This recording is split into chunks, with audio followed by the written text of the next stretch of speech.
सियासत की हम बात कर रहे हैं और सियासत में जब शिष्टाचार खत्म होता है तो फिर बेशर्मी हावी होती है। और बड़े अफसोस के साथ आज हमें एक ऐसे वरिष्ठ नेता के बयान पर चर्चा करनी पड़ रही है जिन्होंने 6 दशक से ज्यादा का वक्त संसदीय राजनीति को दिया है। वैचारिक मतभेदों की लकीर को लांघते हुए मल्लिकार्जुन खड़गे ने प्रधानमंत्री नरेंद्र मोदी पर विवादित बयान दिया। मैसूर में एक रैली को संबोधित करने के दौरान मल्लिकार्जुन खड़गे ने कहा कि प्रधानमंत्री मोदी, मैं बोल नहीं सकती, ऐसे शब्द हैं जिन्हें मैं बोल नहीं सकती, वो उन्होंने मंच से कह दिए। आप बयान ही सुन लीजिए। मुझे लगता है ಟಿವಿಯಲ್ಲಿ ಮಾತ್ರ ಕಾಣೋದು, ಒಂದು ದಿವಸ ಕೂಡ ನೀವು ಇಂಥ ಟಿವಿಯಲ್ಲಿ ನೋಡದೇ ಇರತಕ್ಕಂಥ ದಿನ ಒಂದು ಇಲ್ಲ.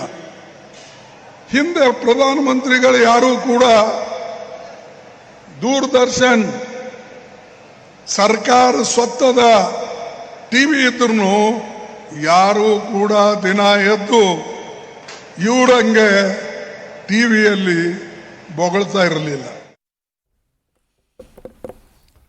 समीर जी, आप इससे चर्चा शुरू कर लेते हैं। मुझे लगता है ये बहुत दुर्भाग्यपूर्ण बयान है और सिर्फ मल्लिकार्जुन खड़गे ने, उनके बेटे भी इस तरह के बयान देते रहे हैं और मुझे लगता है कि खड़गे साहब को इस पे तुरंत ये तो लेवल अपार्ट है।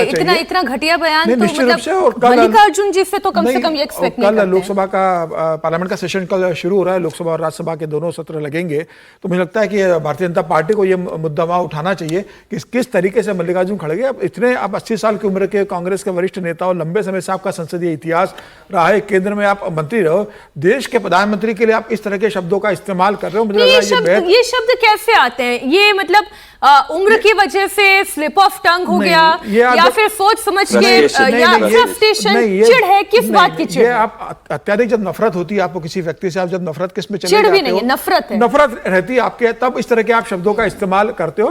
मुझे लग रहा है कि अब कल पार्लियामेंट में ये मुद्दा पहले उठना चाहिए, बाकी मुद्दे उठे ना उठे ये उठना चाहिए, लेकिन पार्लियामेंट के सेशन के लेकर मैं कहना चाहता हूं कि देखिए पहली बार 21 दिन का सत्र लग रहा है, ये बड़ा सेशन है, 21 तारीख से रुके 21 तारीख तक लगने वाला है, 15 अगस्त के बाद भी ये होगा, कभी ऐसा रहा नहीं कितना लंबा सेशन चलता रहा हो। और अभी इस सेशन के अंदर तमाम तरह के प्रश्न होंगे।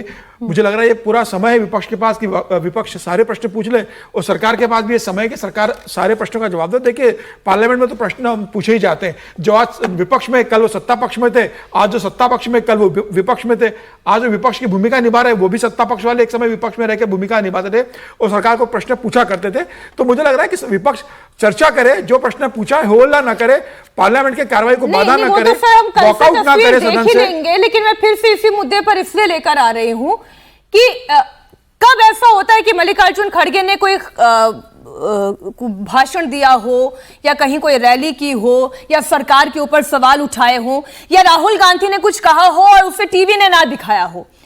राहुल गांधी भी बराबर टीवी पर आते हैं, जितने सवाल सरकार के ऊपर खड़े करते हैं वो भी टीवी दिखाता है, लेकिन इसके बावजूद इस तरीके की ओछी टिप्पणी करना, मल्लिकार्जुन खड़गे के कद, उनके व्यक्तित्व, उनकी पोजीशन, ये क्या किया उन्होंने? ये तो आप बता रहे कि आपने जिस बयान को नहीं दिखाना चाहिए वो भी आपने दिखा दिया, तो इससे मतलब ये नहीं है, मैं इस पर चर्चा ही नहीं करना चाहता कि इस तरह के बयानों से कि मैं उम्मीद भी नहीं करता। क्यों चिढ़ है इतनी? और ये चिढ़ ही हो सकती है कि इस वजह से ये बात की जा रही हो, बल्कि मैं समझता हूँ इससे आप अपना स्टैंड कमजोर कर रहे हो। अब कल इस पर बहस होगी, आपके पास जो मजबूत इशू हो सकते थे, अभी जब आप ऑपरेशन सिंदूर की बात कर रहे हैं, SIR की बात कर रहे हैं, तो उस इशू से फेलियर की बात कर रहे हैं तो कल यदि सेशन शुरू होता तो सबसे पहले उस पर बात होती ना। अब वहां पर बीजेपी के जो लोग हैं वो इस पर आपत्ति उठाएंगे,